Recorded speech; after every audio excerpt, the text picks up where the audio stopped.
அநேகமான தோட்டங்களுக்கு செல்கின்ற போது தோட்டங்களில் பல பகுதிகள் அரவாசி தேயிலைகள் பயிரிடப்படாமலே இருக்கின்றன, நிறைய இருக்கின்றது. அதேபோல் ஒரு தோட்டத்துக்கு நுழைகின்ற போது 100% அந்த தேயிலையை பயிரிட்டு ப்ரொடக்டிவாக இருந்தால் சரி சொல்லலாம், ஓகே இதில் காணி எடுக்க முடியாதுன்னு. ஆனால் அநேகமான தேயிலை தோட்டங்களுக்கு உள்ளே நுழைந்தால் அந்த பாதுகாப்பு வேலிகளுக்குள்ளே பல இடங்கள் தொழில் செய்யப்படாமல் அப்படியே காடாக இருக்கின்றன.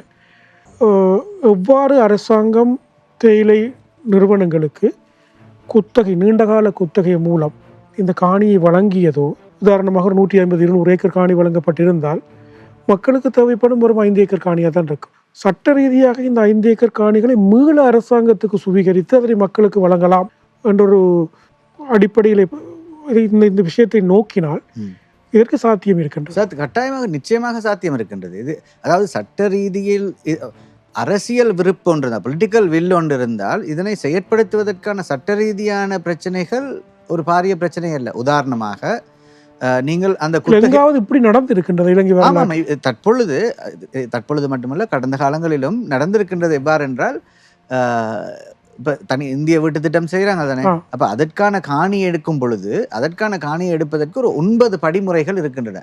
அந்த 9 படிமுறைகளூடாக சென்று அதற்கான உரித்தை நீங்கள் அந்த குறிப்பிட்ட நபருக்கு, குடும்ப தலைவருக்கோ தலைவிக்கோ நீங்கள் வழங்குகின்ற செயற்பாடு இருக்கின்றது.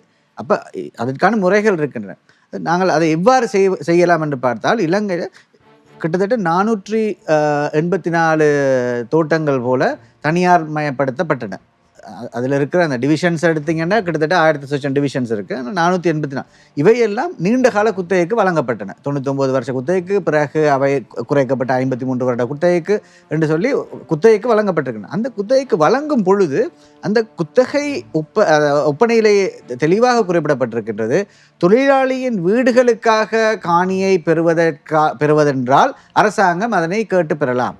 அதுக்கு வேறொன்றும் செய்ய தேவையில்லை. அவங்க அதை கேட்டு பெறலாம். அதற்கான ஒரு சில தேயிலை செடிகளை நீங்கள் பிடுங்கினால் அதற்கான சில நஷ்டஈடுகள் கொடுக்க வேண்டும் என்ற தேவை இருக்கின்றதை ஒழிய மற்றபடி அதை எடுக்கலாம். அப்போ எழுத்திலே இருக்கின்றது அந்த குத்தகைகள் இதில் எழுத்திலே இருக்கின்றன. ஆனால் அதை நாங்கள் ஒரு புறம் வைத்துவிட்டு நாங்கள் மற்றபடி பார்த்தால் இலங்கை அரசாங்கத்திற்கு உரிமை இருக்கின்றது, எல்லா விதமான ஒரு அதிகாரம் இருக்கின்றது. வில்லேஜ் டெவலப்மெண்ட், அதாவது கிராம அபிவிருத்தி செய்வதற்காக காணிகளை எடுப்பது, ஏனைய அபிவிருத்திகளுக்காக காணிகளை எடுப்பது என்று இருக்கு. அவ்வாறு பல்லாயிரக்கணக்கான ஏக்கர்களை இந்த தனியார் மயப்படுத்தப்பட்டதன் பின்னர் கம்பெனிகளிடமிருந்து அரசாங்கம் எடுத்திருக்கின்றது. இதில் இந்த அரசியல் விருப்பு என்ற ஒரு பிரச்சனை இருக்கின்றதுடைய சட்ட ரீதியாக இதை செய்யலாம். அதனால்தான் எங்களுடைய நீண்டகால கோரிக்கையாக இருக்கின்றது. 75 வருஷத்தை நாங்கள் எடுத்து பார்த்தால், அகிலன் கூறியது போல் அந்த 75 வருஷத்தில் 50 வருஷத்தை நாங்கள் இந்த நாட்டில் இருக்க வேண்டும் என்ற ஒரு பிரஜா உரிமைக்காகவே செலவழித்த சமூகம் இது. கல்வி 80களில் கொஞ்சம் ஆரம்பித்து இவர் கூறுவது போல இப்போதான் இந்த தலைமுறைகள் தலையெடுத்து வந்து கொண்டிருக்கின்றன. காணி பிரச்சனை மிகவும் ஒரு பாரிய போராட்டமாக, பாரிய ஒரு கோரிக்கையாக மேலெழுந்து வருவது இந்த 2 தசாப்தங்களாகத்தான் இருக்குது. அதுக்கு முதலும் இருந்தது, இல்லை என்று இல்லை, அதற்காக உயிர் நீத்த தியாகிகளும் இருக்கின்றார்கள், இல்லை என்று கூறவில்லை. ஆனால் இவ்வளவு ஒரு பெரிய ஒரு அழுத்தம் கூடிய ஒரு பரந்துபட்ட ஒரு போராட்டமாக இப்பொழுதுதான் அது பரிணமித்து வருகின்றது.